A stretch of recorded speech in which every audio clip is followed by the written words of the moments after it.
bien dans son job. On parle du bruit, alors avec un invité qui est évidemment au cœur de ce sujet, puisqu'il travaille dans l'audio, et Dieu sait si c'est important à la télévision, l'audio. Axel Perret-Gentil, bonjour. Bonjour. Ravi de vous accueillir. Directeur commercial Europe du CID, EPOS France. Alors c'est une marque, comme ça à l'oreille, c'est le cas de le dire, qui n'est pas connue, mais auparavant c'était Sennheiser.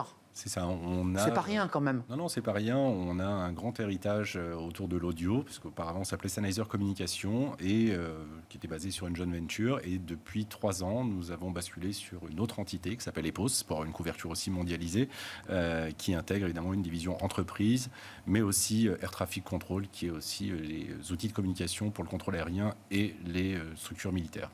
C'est très sérieux, ça c'est des domaines secret défense, comme on dit, mais revenons au bruit, parce que vous faites souvent des études chez EPOS justement pour évaluer ce ressenti, la manière dont on vit avec le bruit et comment il peut avoir un impact sur la productivité des collaborateurs. Qu'est-ce qu'il en sort concrètement ? Alors, ça fait des années qu'on réalise des études sur l'environnement de travail des salariés, sur l'impact du bruit aussi. Alors, on est aussi très aussi tourné par la protection acoustique de nos utilisateurs, parce qu'en France, notamment au niveau des casques, nous on a commencé il y a une quinzaine d'années avec les centres d'appel, donc avec des personnes qui travaillaient intensément au téléphone toute la journée, donc il fallait aussi avoir un matériel de qualité. Et au fur et à mesure des années, et le Covid est arrivé, et on se rend compte que l'impact du bruit est encore plus présent aujourd'hui.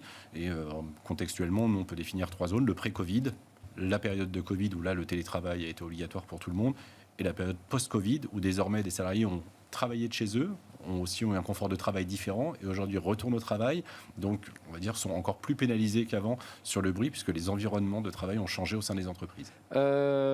Il y a quand même des enjeux avec des collaborateurs qui ont un impact fort du bruit lorsqu'ils sont en double tâche, c'est-à-dire, vous évoquiez les centres d'appel, mais c'est vrai pour plein d'autres, à la fois on est en train d'écrire des mails et en même temps on est au téléphone, c'est un impact terrible. Oui, alors, sur les études qu'on a réalisées, allez, j'ai 3 chiffres majeurs qui peuvent ressortir. Il y a 95% des sondés qui remarquent avoir évidemment des perturbations et des difficultés de concentration sur le travail liées au bruit, soit liées à leur activité téléphonique, soit par leur environnement de travail.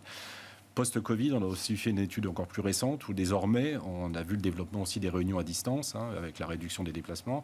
Et donc, on passe en moyenne aujourd'hui dans une entreprise à peu près 5 heures en communication, que ce soit au téléphone ou à travers des salles de visioconférence ou à travers son PC pour communiquer. Donc épuisement, enfin en tout cas ça fatigue. Alors évidemment, le cerveau aussi traite l'ambiance sonore et aussi tous les sons qui peuvent arriver. Donc nous, chez EPOS, on a tendance à dire qu'on écoute on entend avec ses oreilles, mais on écoute avec son cerveau. Il faut savoir que notre cerveau traite toutes ces informations en permanence, avec des millions d'analyses en simultané. Évidemment, bel ordinateur, le cerveau.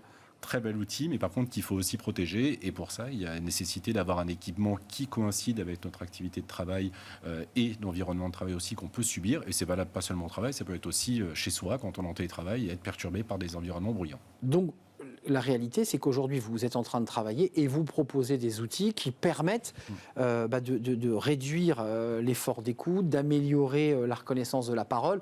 Enfin, des outils d'accompagnement et d'aide à la réduction du bruit, à travailler dans les meilleures conditions. C'est ça l'objectif. L'objectif, c'est tout à fait ça. On a développé là sur nos dernières générations de solutions une technologie qui s'appelle BrainAdapt, qui va être la base de toutes nos solutions, qu'elles soient audio, visio, où justement la technologie a été faite et travaillée sur effectivement l'objectif de diminution de la charge cognitive du cerveau pendant nos communications ou lors de communication dans un environnement un peu hostile. Ça peut arriver. Et évidemment, notre dernier produit, l'Impact 1000, intègre ceci au niveau de l'audio pour l'utilisateur, au niveau du micro qui a une capacité d'élimination de plus de 90% des bruits ambiants autour de vous, qui va aussi faciliter la communication avec votre interlocuteur, qui va évidemment ne pas vous demander de répéter parce qu'il n'entend mal, parce qu'il y a un bruit ambiant assez fort. Donc, plus on arrive à réduire les impacts négatifs du bruit autour de l'utilisateur, plus on arrive à avoir une voix naturelle, plus l'utilisateur va réduire ses communications et va les faire de manière plus efficace.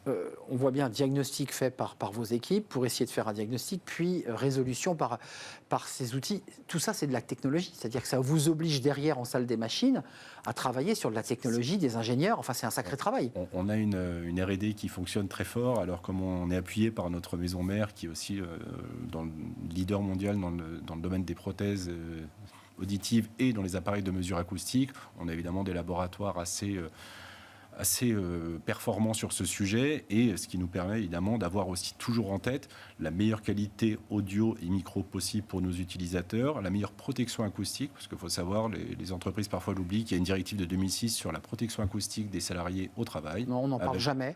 En France, on est quand même plus féru de cette protection Donc acoustique. un niveau de décibels normé. Voilà, à partir de 85 décibels, l'outil de communication doit forcément déclencher un système de protection acoustique pour ne jamais dépasser sur une moyenne. Ça n'arrive jamais, vous me confirmez? Si, les entreprises françaises sont quand même assez au fait. Par contre, quand j'en parle à des collègues étrangers, c'est vrai que dans certains pays, c'est quelque chose d'assez abstrait. Donc c'est des enjeux évidemment éminemment importants, d'autant qu'on est de plus en plus connectés en visio, avec des casques, d'où l'importance d'avoir des outils de qualité. C'est ce que vous êtes venu nous expliquer. Merci Axel Perret-Gentil d'être venu nous rendre visite. Directeur commercial Europe du site chez Epos France, avec tout un travail de R&D, de technologie, pour améliorer la qualité et réduire les nuisances sonores. Pour conclure, je voudrais juste qu'on s'associe, nous, chez EPOS, à la semaine de la santé auditive au travail. C'est cette semaine, du 16 au 21 octobre. Donc, ça tombe bien de faire cette interview aujourd'hui. Au cœur de l'actualité, cette semaine de la santé auditive au travail, avec cette fameuse règle fixée de la loi de 2006. C'est intéressant de la rappeler, cette règle de 2006. On tourne une page, on va s'intéresser cette fois-ci, après l'audio, à l'électricité. Oui, le courant, les électriciens avec Enedis. Et on accueille le DRH d'Enedis. Il est notre invité pour le grand entretien du Cercle RH.